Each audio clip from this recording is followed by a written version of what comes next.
Hello everyone, कैसे हैं आप सभी लोग। आई होप सारे लोग बढ़िया होंगे और पढ़ाई आपकी शानदार चल रही होगी। ठीक है बात। तो आज की वीडियो में हम लोग दोबारा से एमसीक्यूज के ऊपर बात करने वाले हैं। तो आज हम लोग 10 एमसीक्यूज के ऊपर बात करेंगे। ठीक है, तो 5 वीडियोस हम लोग भेज चुके हैं आप लोग को और 5 वीडियोस में हमने 90 एमसीक्यूज कवर कर लिए हैं और today we are talking about the 10 MCQs. तो इस तरीके से हमारा जो 100 का टारगेट है वो फिलहाल फिनिश हो जाएगा। फिर आगे की जो कार्रवाई रहेगी उस पर हम लोग बात करेंगे। ठीक है बात। तो चलिए आपको क्वेश्चन ब्लैक बोर्ड फ्लैश हुआ है, देखिए। Question number 1 is saying that Mannu is a partner in a firm. He withdraw rupees 4000 per month in the middle of every month during the year ended 31 March 2022। If interest on drawing is charge 8% per annum, the amount of interest on drawing will be. ठीक है बात। First option आपका 2150 है। दूसरा जो आपका B option है ये 1950 ना होकर ये 1920 बच्चे ये ऑप्शन है। ठीक है, तो गलती से ये लिखने में मिस्टेक हो गई, ये 1950 नहीं है, तो इसे आप सही कर लीजिएगा। It is 1920। ठीक है बात। और जो पीडीएफ आपके पास आएगी वो सही होकर आ जाएगी और सी वाली आपकी है 1850 एंड डी वाला ऑप्शन आपका 1410। ठीक है बात। करते हैं बात इसके ऊपर कि ड्राइंग का क्या मामला है। तो मन्नू एक पार्टनर है जो रेगुलरली 4000 रुपये निकालता है। ठीक है, कह रहा है कि वो हर महीने की मिड में 4000 रुपये निकाल रहा है और अगर ऐसा है हर महीने निकाल रहा है तो वो ड्राइंग अल्टीमेट टेबल पर 12 बार करेगा। ठीक है बात। अगर वो ड्राइंग हर महीने कर रहा है तो इसका ये मतलब हुआ कि वो 12 बार ड्राइंग करेगा और 12 बार ड्राइंग करने का मतलब हुआ he will withdraw 48,000 from the firm. 12 4 48, तो 48,000 रुपये वो बंदा फर्म से निकालेगा। ठीक बात। अब अगर हम देखें इस कंडीशन में जब हमारी ड्राइंग रेगुलर रहती है उस टाइम पर जो इंटरेस्ट निकालने का तरीका है वो क्या हुआ। इंटरेस्ट ऑन ड्राइंग का तरीका यहां पर होता है टोटल ड्राइंग आपने कितनी करी, इसका फॉर्मूला है आपका टोटल ड्राइंग। ठीक है बात। Total drawing multiply by rate upon 100 upon rate by 100 into average period upon 12। ठीक है बात। एवरेज पीरियड का मतलब क्या हुआ, एवरेज पीरियड हमें एक एवरेज निकालना पड़ता है पीरियड का। उसके लिए हमारे पास एक टेक्निक किसी विद्वान ने बना के रखी हुई है कि हम क्या करें। इसको याद करने का तरीका है स्टार्टिंग लिखें, मिड लिखें, एंड लिखें। या तो ड्राइंग स्टार्टिंग में रहेगी या फिर मिड में रहेगी या फिर एंड में रहेगी। लाइकवाइज अगर वो ऐसा कुछ है तो हो सकता है कि मंथली हो स्टार्टिंग में, हो सकता है कि वो मिड में मंथली हो सकता है वो एंड में मंथली हो। क्वार्टर की भी सेम कहानी, हो सकता है कि स्टार्टिंग में हो सकता है कि मिड में हो सकता है एंड में हो। सेम कहानी हाफ ईयरली की भी। ठीक है बात। तो मिड वाले में आप यहाँ लिखेंगे 6 6 3। ठीक है बात। 0.5 आपने यहाँ बढ़ाना होता है, ये 6.5 बन जाएगा। ये आपका नीचे वाला 5.5 बनेगा। इधर आपका जो 3 वाला हाफ ईयरली वाला मामला है यहाँ पर भी आपको 0.5 ऐड करना है, 3.5 हो जाएगा। यहाँ 2.5 हो जाएगा। ऊपर ऐड करना है, नीचे माइनस करना है। इधर आपको 1.5 प्लस करना है तो 7.5 और यहाँ पर आपका 4.5। तो ये तरीका हुआ। ठीक है बात। अब ड्राइंग के रिगार्डिंग बात कहता है कि मन्नू क्या कर रहा है, 4000 रुपये हर महीने के मिड में निकाल रहा है। हर महीने के मिड में मतलब 6 इसका एवरेज पीरियड होगा बेटे। तो 48,000 आपका यहां हमने लिखा, रेट आपका 8/100 है और इनटू हम करेंगे एवरेज पीरियड हमारा आएगा 6/12। तो इस तरीके से सॉल्व करने के बाद ये आपका आ रहा है 1920। तो 1920 यानी जो ऑप्शन नंबर बी है वो करेक्ट है। मैंने गलती से वो 1950 लिख दिया है तो उसको आप सही कर लीजिएगा, है ना। वो आपका 1920 है। तो इसका जो आंसर हुआ सही वो 1920 हुआ। ठीक बात। चलिए बात करते हैं नेक्स्ट क्वेश्चन के ऊपर। Choose the correct order to match the following with their correct meaning. ठीक है बात। तो जो हमको क्वेश्चन है हमें देखना है कि भाई सही मीनिंग किसकी क्या हुई। ठीक है बात। पहली बात अगर हम करें गेनिंग रेशियो, तो हमें अच्छे से पता है भाई गेनिंग रेशियो का मतलब होता है कि कितना शेयर जो बंदे हैं वहां पर जो रिमेनिंग पार्टनर्स हैं कंपनी के अंदर वो गेन कर रहे हैं ना, कितना वो शेयर एक्वायर कर रहे हैं। तो एक्वायर करना इज कॉल्ड गेन करना, मतलब रिसीव करना इज कॉल्ड गेन करना। तो गेनिंग का मतलब हम लोग को अच्छे से पता होना चाहिए। ओल्ड रेशियो का मतलब होता है वो रेशियो जिसमें पुराने पार्टनर्स अपना प्रॉफिट शेयरिंग रेशियो बांटा करते थे, है ना, जिसमें वो अपना प्रॉफिट बांटा करते थे उसे हम ओल्ड रेशियो कह देते हैं। सैक्रिफाइस रेशियो की बात करें तो सैक्रिफाइस का मतलब हुआ कितना जो पार्टनर्स हैं वो त्याग रहे हैं या वो फिर सरेंडर कर रहे हैं in favour of incoming partner या फिर अदर पार्टनर्स, दूसरे पार्टनर के फेवर में वो लोग कितना सरेंडर कर रहे हैं, इसको हम सैक्रिफाइसिंग रेशियो कहते हैं। तो देखो कौन सा ऑप्शन सही है उस पर आपने टिक किसका करना है। तो गेनिंग रेशियो का मतलब क्या हुआ, सेकंड वाली बात देखिए। जो गेनिंग रेशियो है उसका सेकंड वाला सही आंसर है that ratio in which partners acquire the share from the other partners. दूसरे पार्टनर से कुछ अगर आप एक्वायर कर रहे हैं that will be called gaining ratio. बात करें ओल्ड के लिए फर्स्ट वाला जो है वो बात सही है।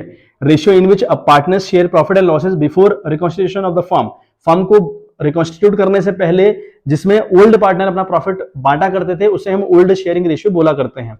बात रही थर्ड वाले पॉइंट की सैक्रिफाइस, तो सैक्रिफाइस के ठीक सामने वाला जो थर्ड वाला आंसर है वो सही है। वहां लिखा है ratio in which partner surrender their share in favour of other partner. ठीक है बात, तो यहां में मीनिंग लिखनी थी कि भाई गेनिंग की क्या मीनिंग हुई, ओल्ड रेशियो की क्या मीनिंग हुई, ऐसे ही सैक्रिफाइस की क्या मीनिंग हुई। तो हम बात करें ऑप्शन नंबर सी की, आप देखें ऑप्शन नंबर सी में लिखा है कि पहले का दूसरा सही आंसर है, दूसरे का पहला वाला आंसर सही है और तीसरे का तीसरा आंसर सही है। ठीक है बात, थ्योरेटिकल पार्ट था, आप लोग को मैंने समझा दिया। बात करते हैं थर्ड क्वेश्चन के ऊपर। यहां क्वेश्चन क्या कह रहा है, Z limited allotted 20,000 sorry not 20,000 2000 equity share of ₹10 each fully called up to the public. Out of these share, final call of ₹3 on 200 share were not received. What amount is shown under the head share capital in the balance sheet? यानी balance sheet में आप लोग ultimate level पर कितना पैसा दिखाने वाले हैं ये हमको बताना है बटे।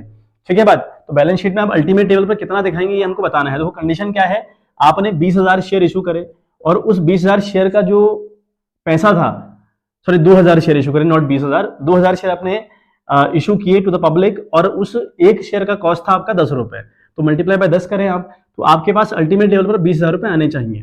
ठीक है बात, तो अगर पूरे पैसे आ जाते तो मैं 20,000 रुपए रिप्रेजेंट करता अपनी बैलेंस शीट में। बट क्या गड़बड़ हुई, गड़बड़ ये हो गई कि भाई एक बंदा है जिसके पास कंपनी के 200 शेयर है ना, 200 शेयर जिसके पास है कंपनी के, वो 3 रुपए से डिफॉल्ट कर रहा है, वो 3 रुपए की पेमेंट नहीं कर रहा है, फाइनल कॉल की 3 रुपए की पेमेंट है और वो 200 शेयर उस बंदे के पास है, उनको पेमेंट नहीं कर रहा है। अगर नहीं कर रहा है तो 200 इंटू 3 यानी 600 रुपए नहीं आए, हमारे पास 20,000 रुपए इन टोटल आने चाहिए थे, 600 रुपए नहीं आ रहे। अगर नहीं आ रहे तो कितना आया फिर, तो ये होगा 400 और ये आपका 19, यानी 19,400 हमारे पास अल्टीमेट लेवल पर आए हैं। तो ये 19,400 अपनी बैलेंस शीट में हम लोग रिप्रेजेंट करने वाले हैं। ठीक है बात, तो इसका जो ऑप्शन नंबर बी है that is the correct option.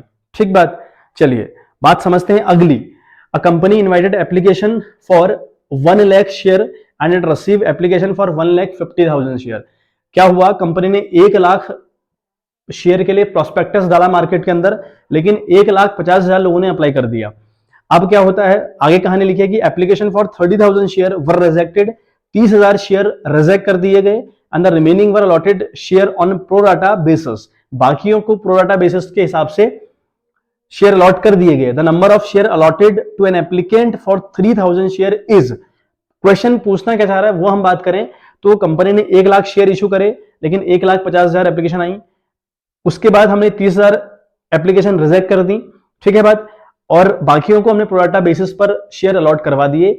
अब कहानी पूछता है कि एक एप्लीकेंट है, मतलब एक बंदा है जिसने एप्लीकेशन डाली थी 3,000 शेयर के लिए, उस बंदे को कितने शेयर अलॉट किए गए होंगे फ्रॉम द कंपनी, ये हम लोग को पता करना है बच्चे।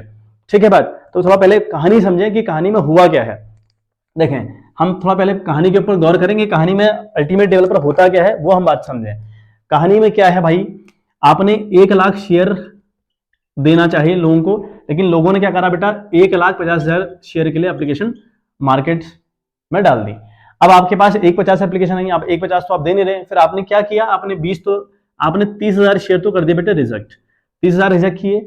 अब आपके पास 1,20,000 की एप्लीकेशन बची। इन 1,20,000 एप्लीकेशन को आपने क्या करा, प्रोराटा बेसिस पर अलॉट करवाया, यानी 1,20,000 तो आप नहीं दे पाए, लेकिन 20,000 शेयर का पैसा अपने पास आपने रख लिया, इसी को प्रोराटा अलॉटमेंट कहते हैं। तो यहां पर आप बात करें तो ये मामला हुआ अल्टीमेट लेवल पर, 1 लाख आई है एप्लीकेशन, इन्हें हम एप्लीकेशन कह रहे हैं, ये हमारे पास अलॉटेड वाला मामला है, हमने अलॉट किए हैं 1 लाख और एप्लीकेशन हमारे पास 1,20,000 रुपए की है। ठीक है बात, तो 1,20,000 की हमारे पास एप्लीकेशन आई है और जो हमने अलॉट किए हैं वो 1 लाख है। ये है पूरी अल्टीमेट लेवल पर कहानी बच्चे। ठीक है बात, चलिए अब हमें करना क्या है, एक एप्लीकेंट है ना, एक एप्लीकेंट हमारे पास है जिसने हमसे मांगे 3,000 शेयर। अब जब इसने 3,000 शेयर मांगे होंगे, क्या आपने इसको 3,000 शेयर दिए होंगे, सोचने वाला मुद्दा है, नहीं दिए होंगे, क्योंकि हमने तो प्रोराटा अलॉटमेंट करवा रखा है ना, तो जिसने जितने मांगे होंगे उसको उतने थोड़ी दिए हम लोगों ने, हमने कम दिए, पैसा आपसे ज्यादा ले लिया होगा लेकिन दिए आपको शेयर कम है। ठीक है, ये कहानी रहती है प्रोराटा अलॉटमेंट की। आई होप आपको प्रोराटा अलॉटमेंट का मामला क्लियर होगा। ठीक है बात, अब इस बंदे को कितने शेयर अलॉट किए गए वो हमको निकालना है। देखें अब अलॉटेड शेयर निकलता कैसे है, ठीक है, अलॉटेड, ठीक है, अब अलॉटेड शेयर आपका देखो कैसे निकलेगा, वो निकलता है, अलॉटेड शेयर अगर आप निकालना चाहें, है ना, अलॉटेड शेयर अगर आप निकालना चाहें तो आप देखें यहाँ पर अलॉटेड कैटेगरी देखें, अगर आप अलॉटेड शेयर निकाल रहे हैं ना, ये आपके अलॉटेड हैं और ये आपके अप्लाइड हैं। तो अलॉटेड वाला मामला आप ऊपर रखें, 1 लाख यहाँ पर रखेंगे आप लोग, और एप्लीकेशन आप डाल देंगे नीचे, 1,20,000 यहाँ डालेंगे और इसे मल्टीप्लाई करेंगे आप 3,000 से। ठीक है, ये इसकी शॉर्टकट ट्रिक हुई। अगर आप अलॉट निकाल लें तो अलॉट वाला मामला ऊपर रखिए, एप्लीकेशन का मामला नीचे रखिए, इनटू जितने भी शेयर आपको दिए हैं वो यहाँ पर मल्टीप्लाई करने होते हैं। ठीक है, तो आपका देखो क्या हुआ, 3 जीरो से ये 3 जीरो कटे, इस जीरो से ये जीरो कटा। ठीक है, 3 4 12 हुआ। ठीक बात। अब अल्टीमेट लेवल पर देखो अब यहाँ पर क्या बचा। ठीक है, वो हम समझें कि हमारे पास अब अल्टीमेट लेवल पर कहानी रही क्या। ठीक है बात। ठीक है, अब देखें, अब यहाँ पर ये कटा 4, अब देखो ये 4 से 100 कटेगा 25 बार। ठीक है बात, और 2 जीरो आपके ये बच गए, तो अल्टीमेट लेवल पर आंसर आया आपका 2500 शेयर। तो इस बंदे ने हमसे मांगे 3000 शेयर, हमने 3000 शेयर ना इसको देकर 2500 शेयर इस बंदे को दिए हैं। ठीक है बात, तो यही हमें पता करना था कि हमने, जिसने हमसे 3000 शेयर मांगे, क्या उसको हमने 3000 शेयर दिए या नहीं। तो इसका जो आंसर है ए वाला बेटा, वो आपका सही आंसर हुआ। ठीक बात।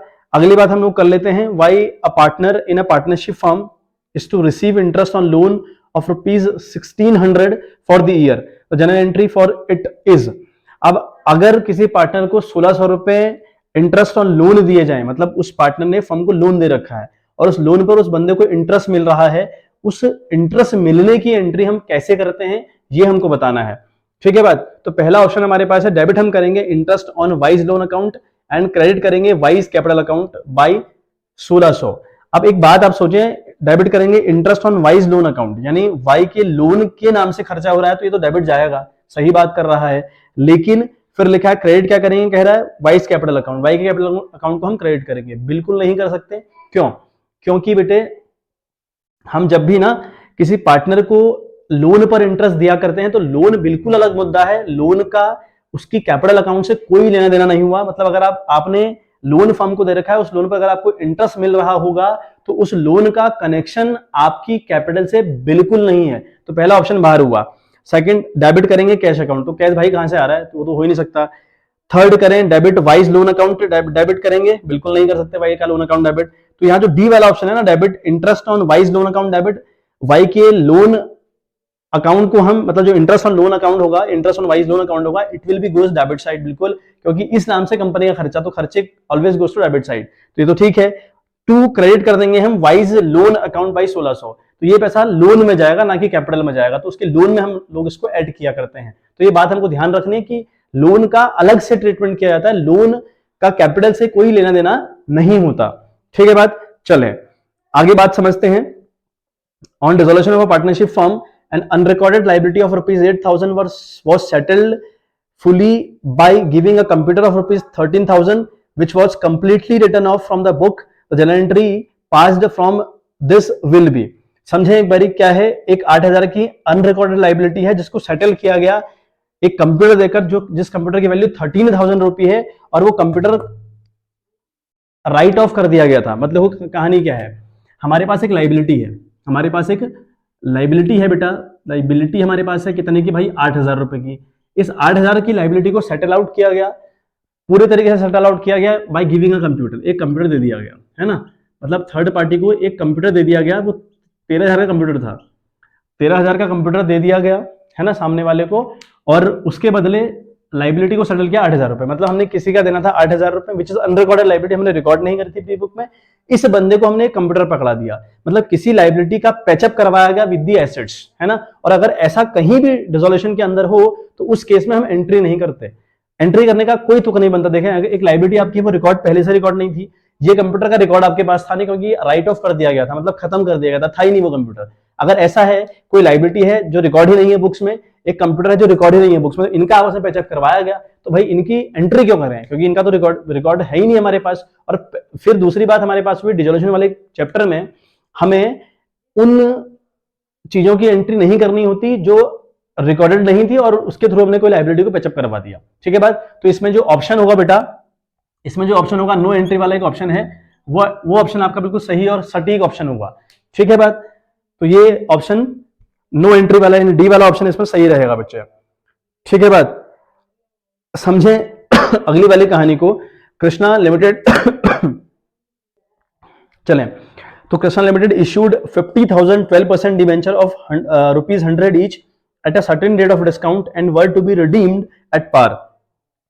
कृष्णा लिमिटेड ने क्या करा, 50,000 12% वाले डिवेंचर इशू किए 100 रुपए में, ठीक है, 100 रुपए का था वो डिवेंचर, लेकिन एक सर्टेन रेट ऑफ डिस्काउंट पर ये डिवेंचर इशू किया गया, मतलब कुछ डिस्काउंट दिया गया होगा। कितना दिया गया डिस्काउंट, इसका परसेंटेज हमको गिवन नहीं है, कोई पैसा गिवन नहीं है, ठीक है। बात आगे बात करता है to be redeemed at par, और ये रिडीम्ड पार पर किए जाएंगे, पे बैक पार पर किए जाएंगे, मतलब पेमेंट 100 रुपए की करी जाएगी।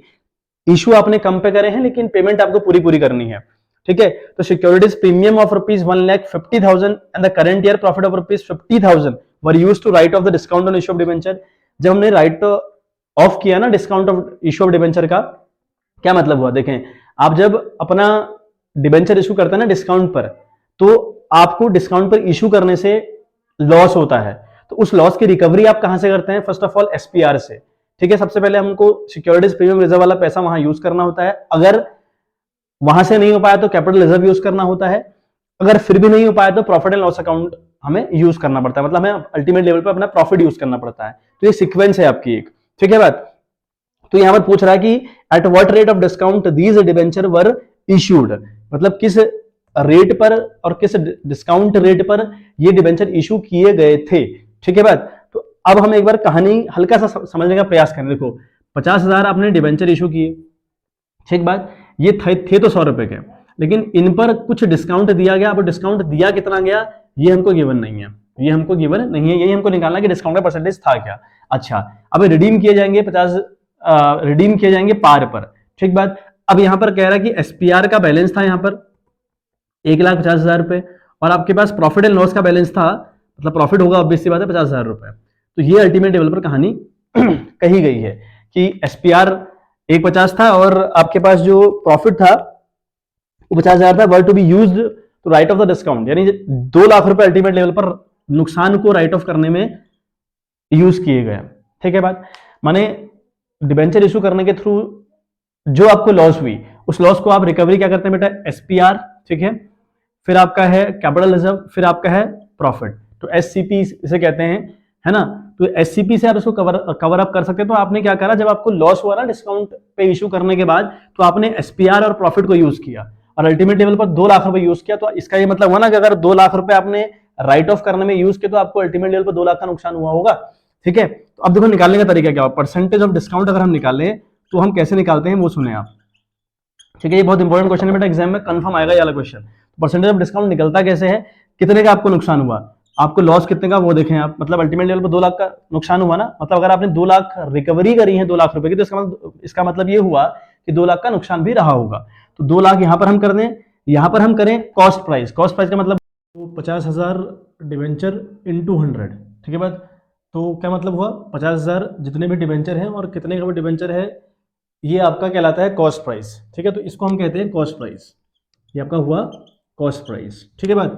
कितने डिवेंचर है, कितने का वो डिवेंचर है, वो अमाउंट पूरा फाइनलाइज होकर कहलाता है आपका कॉस्ट प्राइस। तो लॉस आपको कितनी हुई, कॉस्ट प्राइस क्या था इंटू 100। अगर आपको निकालना हो परसेंटेज ऑफ, है ना, प्रीमियम निकालना हो या परसेंटेज ऑफ डिस्काउंट निकालना हो, whatever you want to find out, यहाँ पे हमें परसेंटेज ऑफ डिस्काउंट निकालना है कि डिस्काउंट का कितना परसेंट रहा होगा, ठीक है। अब देखें अब क्या करेंगे, लॉस हमको हुआ अल्टीमेट लेवल पर, कैसे लॉस, कितने का लॉस हुआ भाई, 150 आपने एसपीआर से रीयूज किया है, प्रॉफिट से आपने 50,000 रुपये उठाया, तो अल्टीमेट लेवल पर आपको 2 लाख का नुकसान हुआ होगा। तो लॉस आपको अल्टीमेट लेवल पर 2 लाख रुपए का हुआ, 2 लाख आपने यहाँ डाला, अपॉन आप करें कॉस्ट प्राइस, मैंने बताया था इन दोनों को मल्टीप्लाई करके जितने डिवेंचर्स हैं और कितने का वो डिवेंचर है उन दोनों को मल्टीप्लाई करके कॉस्ट प्राइस आता है। अगर आप 50,000 से मल्टीप्लाई करें अगर 100 को, it will become 50 lakh, it will become 50 lakh multiply by 100, ठीक है बात। तो करें आप, कट करें, ये कट हुए 2 जीरो से ये 2 कट हुए, इस जीरो से ये जीरो कट हुआ, तो 5 4 20। तो it means the 4% will be the answer, the 4% will be the correct answer, ठीक है बात। तो इस क्वेश्चन का आंसर हुआ 4%, ठीक बात, डी वाला ऑप्शन समझे। नेक्स्ट वाला जो हमारे पास 9th वाला क्वेश्चन है, बिल्कुल सेम तरीके का क्वेश्चन है। 9th वाला क्वेश्चन कह रहा है कि LMR लिमिटेड, नॉट 9th वाला, 8th वाला जो क्वेश्चन हमारे पास है, तो 8th वाला क्वेश्चन यहाँ पर है, Rupa limited issued 50,000 12% debenture of ₹100 each at par and were to be redeem at a certain premium, ये प्रीमियम पर रिडीम किए जाएंगे, कितने का प्रीमियम होगा, क्या रहेगा, ऐसा मुद्दा हमको नहीं दिया हुआ है। क्लियर है बात। आगे बात करता है that securities premium of ₹1,75,000 and the current year profit of ₹1,25,000 were used to write off the loss on issue of debenture। यानी प्रीमियम देने के बाद जो कंपनी को अल्टीमेट लेवल पर नुकसान हुआ वो नुकसान रिकवर किया गया एसपीआर और प्रॉफिट से। एसपीआर से किया गया 175, एसपीआर से 175 और प्रॉफिट से 125। ठीक है बात। तो हमें बताना है कि at what rate of premium these debenture were to be redeemed, यानी किस रेट पर ये डिबेंचर रिडीम किए होंगे कंपनी ने, हमें ये पता करना है। ठीक बात, बिल्कुल सेम क्वेश्चन हुआ। तो हमें अल्टीमेट लेवल पर क्या होता है, हम अपने डिबेंचर इशू कर रहे हैं, लेकिन इशू करने के बाद वो कुछ साल बाद जब रिडीम होंगे, पे बैक किए जाएंगे, वो प्रीमियम पर पे बैक किए जाएंगे। ठीक है बात। अगर ऐसा है प्रीमियम पर पे बैक किए गए, तो जो प्रीमियम पर रिडीम करने से जो नुकसान कंपनी को हुआ वो कंपनी ने रिकवर कहां से किया, एसपीआर से और प्रॉफिट से। तो कंपनी ने एसपीआर से अल्टीमेट लेवल पर 1,75,000 यूज किए एंड प्रॉफिट से कंपनी ने यूज किए 1,25,000। तो अल्टीमेट लेवल पर अगर हम देखें तो इट वॉज 3 लाख रुपए, इट वॉज 3 लाख रुपए, 3 लाख रुपए अल्टीमेट लेवल पर कंपनी ने यूज किए। ठीक है बात। अब अगर ऐसा है, देखें 175, 125, 3 लाख रुपए का आपको नुकसान हुआ, फिर परसेंटेज ऑफ डिस्काउंट ना होकर यहाँ पर परसेंटेज ऑफ प्रीमियम हो जाएगा बच्चे। ठीक है बात। निकालने का तरीका सेम, लॉस कितना हुआ भाई 3 लाख रुपए, कैसे निकाला 3 लाख रुपए, ऐसा क्वेश्चन में गिवन है। अगर 3 लाख आपने रिकवरी कर रखी है तो इसका हिसाब सा मतलब हुआ कि आपको 3 लाख का नुकसान भी रहा होगा। तो लॉस हमें 3 लाख रुपए का हुआ, तो in place of this 2 lakh we will have to write down 3 lakh. ठीक है बात। तो यहाँ हम 3 लाख लिख लें। और रही बात डिबेंचर के कॉस्ट प्राइस की कि भाई कॉस्ट प्राइस क्या था, तो कॉस्ट प्राइस तो सेम रहेगा, वही 50,000 यहाँ भी डिबेंचर्स हैं और 100 रुपए का एक है, तो 50 लाख रुपये आपका यहाँ भी आया। ठीक है बात। फिर प्रोसेस बिल्कुल सेम, आपकी 3 जीरो से ये 3 जीरो कैंसिल, इस 2 जीरो से ये ये कैंसिल हुए है ना, इस जीरो से ये जीरो कैंसिल हुआ, तो यहाँ 30 और यहाँ 5, तो 5 6 30। तो जहां भी आपका 6% लिखा हुआ है that option is the correct option. यानी जो ये डिबेंचर्स हैं ये 6% के प्रीमियम पर रिडीम किए जाएंगे बच्चे। ठीक है बात। आई होप यहां तक की बात बिल्कुल क्लियर हुई होगी। तो इसमें ऑप्शन नंबर सी आपका 6% वाला है, that option is the correct option. Now आगे हम बात करें, अगर अगला क्वेश्चन हमसे कहता है कि LMR limited forfeited 400 share of ₹10 each fully called up on which the holder has paid only application money of ₹4 per share. Out of these 250 share were reissue at ₹12 per share fully paid up. Capital reserve will be credited with.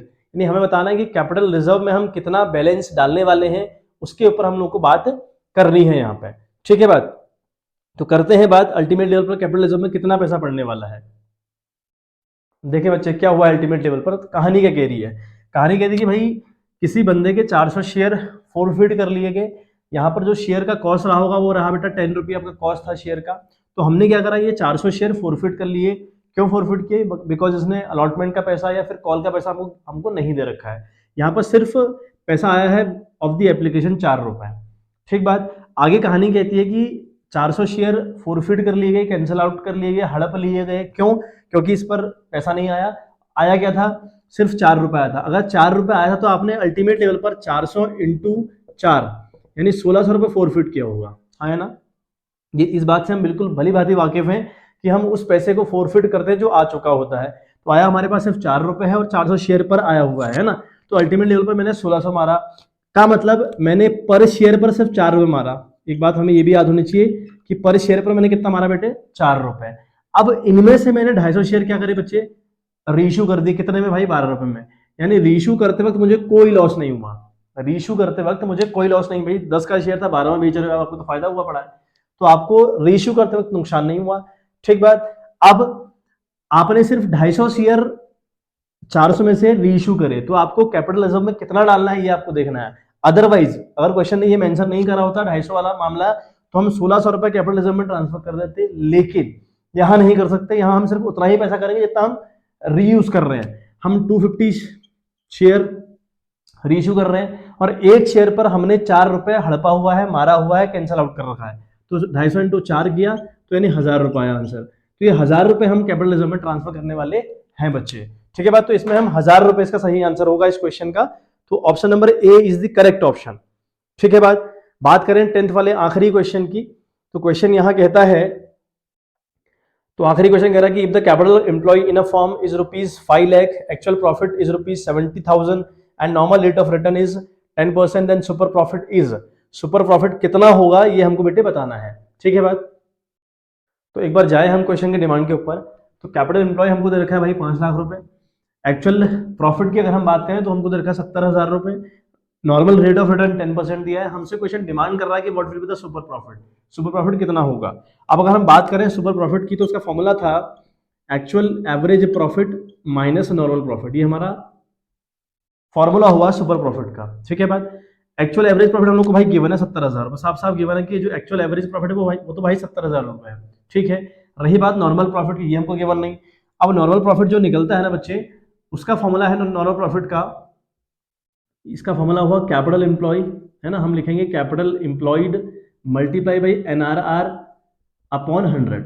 ये इसका formula है किसका भाई, normal profit निकालने का formula है capital employ into NRR upon 100। ठीक है बात। अच्छा, उसके बाद बात करें कैपिटल एम्प्लॉय हमको देखिए भाई 5 लाख रुपए, तो कैपिटल एम्प्लॉय में लिखिए 5 लाख रुपए, और मल्टीप्लाई पे NRR की बात करें दैट इज 10%, तो 10/100, 10/100। तो अल्टीमेट टेबल पर अगर हम करें तो ये आएगा आपका 50,000 रुपए। ठीक है, ये आपका आया 50,000 रुपए, यानी जो नॉर्मल प्रॉफिट था वो 50 आया, तो 70 से अगर 50 गया तो कितना बचा भाई 20,000 रुपए।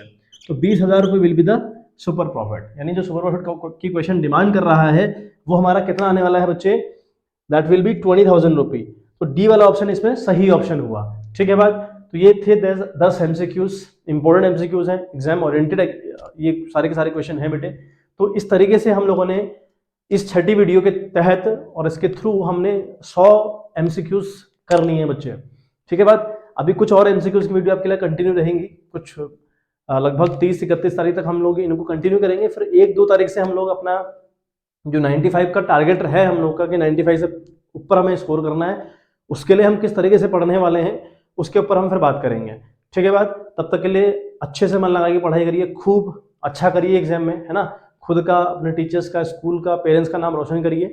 ठीक है, यही आपके लिए दुआएं हैं दिल से। तो चलिए फिर मिलते हैं आपसे नेक्स्ट वीडियो, तब तक के लिए bye bye, have a good day.